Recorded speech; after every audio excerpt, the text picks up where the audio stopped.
Chapter 1. The Life You Might Have Lived. The candle had burned low enough that the wax had begun to collapse inward. Claire watched it happen. The flame leaned, recovered, leaned again. Across the table, Daniel Mercer was unfolding his napkin with the same care he had once used to open letters from her. Slowly, precisely, as though whatever was inside might alter the course of his life.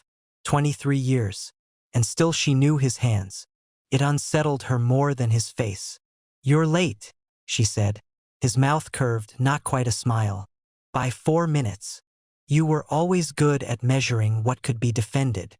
"That sounds like criticism." It usually was. The waiter appeared with water neither of them had asked for. He filled their glasses in silence, sensing perhaps what experienced waiters often sensed, that the real event at a table rarely had anything to do with food. When he was gone, Daniel glanced toward the window. Rain threaded down the glass in thin silver lines. Beyond it, the city blurred into amber smears of traffic and reflected light. "You still hate the rain," Claire said. He looked back at her. "I never hated the rain. You did when we were 26 and stranded outside that terrible hotel in Bath." He laughed softly. "God!" The plumbing exploded. The ceiling collapsed. "You accused the manager of criminal negligence. He was criminally negligent. And then you spent half the night moving buckets." He tilted his head. "You remember the buckets?" "I remember everything inconvenient." That made him smile properly. For a moment, absurdly, she saw him as he had been. Dark-haired, impatient, beautiful in the careless way of men who have not yet learned what life intends to take from them. The years had refined him rather than diminished him. His hair was silver now at the temples. His face had narrowed. The softness youth had once lent him was gone, replaced by something more difficult and more compelling, an earned gravity. He looked, Claire thought, like a man who had survived himself. "You look well," he said.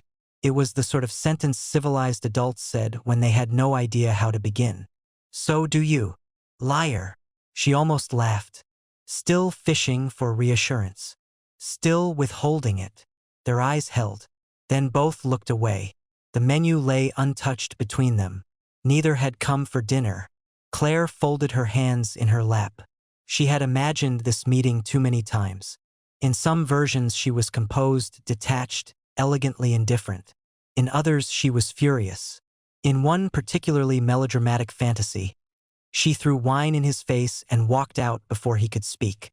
Instead, she was simply tired. Not physically. A deeper kind of tiredness. The fatigue of carrying old questions too long. Daniel cleared his throat. "Thank you for agreeing to meet. You made it difficult to refuse. I sent 1 email. You sent 4. The first 3 were restrained. The 4th was not." "No." His voice lowered. It had always been his voice that undid her. Even now, after decades, after marriage and widowhood and all the intervening years that should have rendered memory harmless, there was something in its quiet certainty that made her pulse quicken. The 4th email had contained only 1 sentence. "Please, Claire, before it's too late." She had stared at it for nearly an hour. Then she had replied with a date, a time, and the name of this restaurant. She had not asked what he meant. She had been afraid of the answer. "What is it?" she asked now. He said nothing. The waiter returned, hopeful. They ordered without looking at the menu. Sea bass for her, lamb for him. The same choices they had made on their first evening in Florence, 30 years ago, in a narrow trattoria near the Arno where neither had enough money for dessert. Claire realized this only after the waiter left. Apparently Daniel had, too. Neither mentioned it. Some memories remained too charged to approach directly. Finally, he reached into his jacket pocket. He withdrew an envelope and placed it on the table between them. Cream paper, unsealed. Her name written across the front in handwriting she recognized at once. Not his. Her breath caught. "No," she said. Daniel's expression altered. Something inside it gave way. "I thought you should have it." Claire stared at the envelope. The room around her receded. The muted conversations, the clink of silverware, the low jazz threading through hidden speakers. All of it drifted to the edge of hearing. She knew that handwriting. She had spent years trying to forget it. Margaret Mercer, Daniel's wife, dead 11 months. Claire had attended the funeral from the back pew of the church, unnoticed beneath a black hat she'd borrowed from a neighbor. She had told herself she was paying respects. The truth was less dignified. She had needed to see the woman who had lived the life that might once have been hers. "Why does your wife write me letters?" Claire asked. Daniel's face tightened. "She wrote it before she died." Claire did not touch the envelope. Did she know? Yes. The word fell softly between them. Simple. Final. Claire felt heat rise into her face. "Since when?" "For years. And you never told me." "There was no reason to." "No reason." His gaze held hers. "What exactly would you have preferred, Claire?" "A quarterly update." Anger flashed through her, sharp enough to steady her. "You had no right to bring me this." "No," he said. "Probably not." "Then why are we here?" His answer came after a long silence. "Because she asked me to." The waiter arrived with wine. Neither acknowledged him. Claire waited until he had gone. Then she said, "Explain." Daniel looked down at his untouched glass. When he spoke, his voice had changed, less guarded. "She knew about us before we married."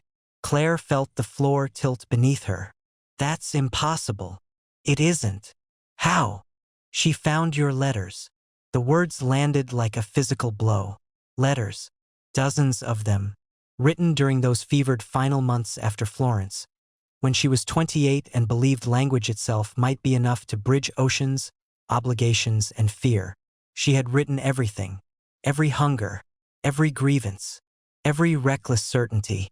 And then, one autumn afternoon, his replies had stopped. 3 weeks later, she learned he was engaged. She had never written again. "She read them?" Claire asked. "Yes." "And still married you?" "Yes." "Why?"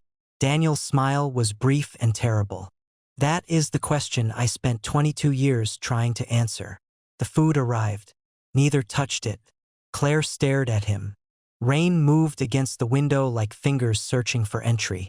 "What did she say in the letter?" "She said it was for you." "That's evasive." "She was very precise." "And?" "She said I wasn't to read it." "Did you?" Pause. "No." She believed him. Daniel had many faults. Cowardice once. Pride certainly. But not this. Her hand moved toward the envelope, then stopped. She looked up. "Why now?" "Because if I waited any longer, I wouldn't do it." "That's not an answer." He exhaled. Then, at last, "I'm ill." The restaurant vanished. The sound, the light, the movement around them, all gone. Only that sentence remained. Claire heard herself ask, very carefully, "How ill?" His expression did not change, but his eyes did. She saw the truth there before he spoke it. "Terminally." The word entered her like cold water. "No. It's advanced." "No. I found out in February." She shook her head. Not in denial. In refusal. As if the motion itself might reverse time. "How long?" "Months. Perhaps less." The candle guttered. Recovered. Claire looked at the man across from her. The man she had once loved with such ferocity that entire years afterward had felt like an aftershock. And she understood with a strange, lucid horror that she was about to lose him. Again. Her voice, when it came, was almost steady. "Why didn't you tell me sooner?" He held her gaze. "Because I wasn't sure I had the right to disturb your life." A bitter laugh escaped her. "My life?" "Yes. You assume it's peaceful?" "I assumed it was yours." Something in that undid her. She looked away quickly. Outside, headlights smeared through rain. Inside, the candle finally collapsed into itself, sending a brief ribbon of smoke upward. The waiter approached, saw their faces, retreated. Claire reached for the envelope. Her fingers trembled only slightly. "Did she hate me?" Daniel was silent for so long she thought he would not answer. Then he said, "No." His voice roughened. "She understood you better than I ever did." Claire turned the envelope over. The seal gave beneath her thumb. Inside was a single sheet of folded paper. She hesitated. The room seemed to hold its breath. Then she opened it. And the first line she saw was, "If you are reading this, then Daniel has finally told you the truth about Florence." Claire stopped breathing. Slowly, she looked up. Daniel had gone completely still. "What truth?" He said nothing, but in his face she saw it. Not grief, not illness, fear. And in that instant she understood that whatever had happened all those years ago, whatever had ended them, was not the story she had believed for 3 decades. She lowered her eyes to the letter and began to read.